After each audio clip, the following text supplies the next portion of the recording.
সাহিত্য সভাৰ সভাপতি জ্যোতিষ নাথে কৈছোঁ।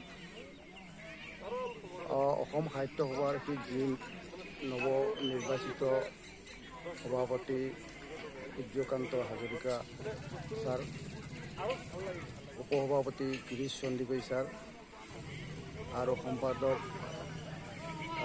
উপেন্দ্ৰজিৎ শৰ্মা ছাৰ, তেখেতসকলক মোৰ আন্তৰিক শ্ৰদ্ধা তথা প্ৰজ্ঞাগ্ৰাম শাখা সাহিত্য সভাৰ তৰফৰ পৰা আন্তৰিক শ্ৰদ্ধা যাচিছোঁ।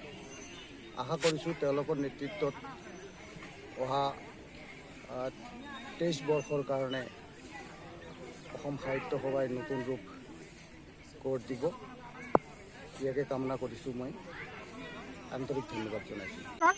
চিৰ চেনেহী মোৰ ভাষা জননী।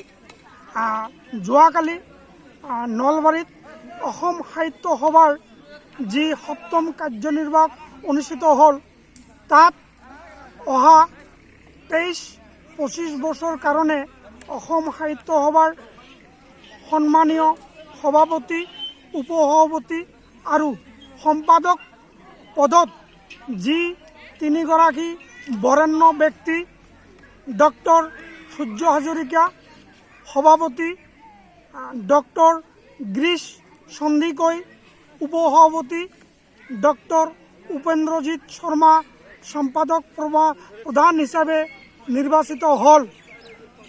তেখেত ত্ৰয়ক আমি ফকীৰাগ্ৰাম শাখা সাহিত্য সভাৰ তৰফৰ পৰা আন্তৰিক শুভেচ্ছা ও অভিনন্দন জ্ঞাপন কৰিছোঁ।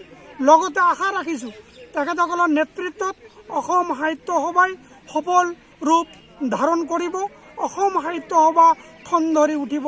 এইখিনিয়ে আমাৰ ফকীৰাগ্ৰাম শাখা সাহিত্য সভাৰ তৰফৰ পৰা আশা, আৰু তেখেতক পুনৰবাৰ ধন্যবাদ জ্ঞাপন কৰি মই তেখেতৰ জীৱন সাফল্য হওক তাৰে কামনা কৰোঁ।